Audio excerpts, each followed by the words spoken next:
ফ্যাসিবাদকে পরাজিত করার পরে গণতন্ত্রে ফিরবে জাতি, এটাই তো বাস্তবসম্মত। গণতন্ত্রে ফেরার জন্যে একমাত্র পথ, কোনো দ্বিতীয় পথ নেই, সেটা হচ্ছে নির্বাচন।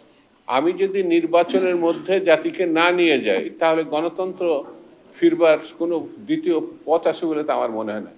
যারা যারা গণতন্ত্রে ফিরতে চান তারা নির্বাচনের কথা বলছেন, আর যারা নির্বাচনকে বিরোধিতা করতে চান তারা কি গণতন্ত্রের সপক্ষে অবস্থান নিয়েছেন না বিপক্ষে অবস্থান নিয়েছেন? এটা কিন্তু বাস্তবোচিত কথা।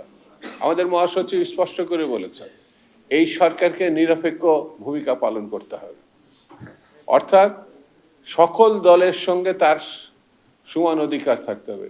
কিন্তু নতুন কোনো রাজনৈতিক দল গঠনের উদ্যোগ যারা নিয়েছেন তারা যদি সরকারের প্রতিনিধিত্ব করেন তাহলে বিতর্ক সৃষ্টি হবে। এই কথাটা মহাসচিব বলেছেন, সত্য বলেছেন। তো যারা গণতন্ত্র এবং বাস্তবতায় থাকতে চান, মহাসচিবের বক্তব্যকে অভিনন্দন জানানো উচিত ছিল, কিন্তু তার সদিচ্ছা নিয়ে, তার উদ্যোগ নিয়ে যে কথা বলেছেন, এটা দুঃখজনক ঘটনা। আর দ্বিতীয় কথা বলে আরেকজন বলেছেন, মুজিববাদ আর জিয়াবাদে তারা দেখতে চান না। ভাই, আপনার কে দেখতে বলছে? কে ঠিকাদারি দিছে? আপনার চোখ নাই, মাথা নাই, বুদ্ধি নাই, বিবেচনা নাই? মুজিব আর জিয়া এক জিনিস না। মুজিব গণতন্ত্র হত্যা করেছে, জিয়া গণতন্ত্র ফিরিয়ে দিয়েছে। মুজিব মুক্তিযুদ্ধের সময় পালিয়ে গেছিলেন, জিয়া রহমান মুক্তিযুদ্ধের ঘোষণা দিয়েছেন, লড়াই করেছেন, যুদ্ধ করেছেন।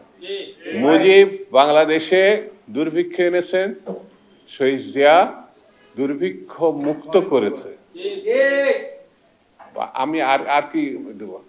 শহীদ জিয়া আর মুজিব, এটার পার্থক্য যে বোঝে না সে আবার নাকি রাজনৈতিক দল গঠন করবে।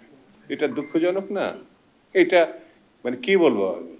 সেই জন্যে মানুষ জানে শহীদ জিয়া কি, বেগম জিয়া কি, জনাব তারেক রহমান কি, আর ফ্যাসিবাদ কি। আপনারা মুজিবকে বিরোধিতা করেন, কিন্তু জিয়াকে বিরোধিতা করলে আপনি মুজিবের পক্ষের মানুষ হিসেবে অনেকে ধারণা করবে। বিভ্রান্তি সৃষ্টি করবেন না। বিভ্রান্তির সৃষ্টি জাতিকে ঐক্যবদ্ধতা করতে দ্বিধান্বিত করবে, এটা ঠিক হবে না। সেই জন্য আমার মনে হয় বিএনপিকে সমালোচনা করতে গিয়ে যে আপনি পরোক্ষে গণতন্ত্রের সমালোচনা করছেন, ফ্যাসিবাদের পক্ষে চলে যাচ্ছে, এটা কি আপনি খেয়াল করেছেন? এই জিনিসগুলো খেয়াল করার জন্য আমি অন্তত অনুরোধ করি। বন্ধুরা, আগামী দিন হচ্ছে জাতীয়তাবাদীদের দিন, আগামী দিন হচ্ছে শহীদ জিয়ার যারা কর্মী, বেগম জিয়ার যারা কর্মী, যারা তারেক রহমান কর্মী, তাদের দিন। এটা কোনোভাবে রোধ করা যাবে আপাতত মুহূর্তে, এটা আমি বিশ্বাস করি না।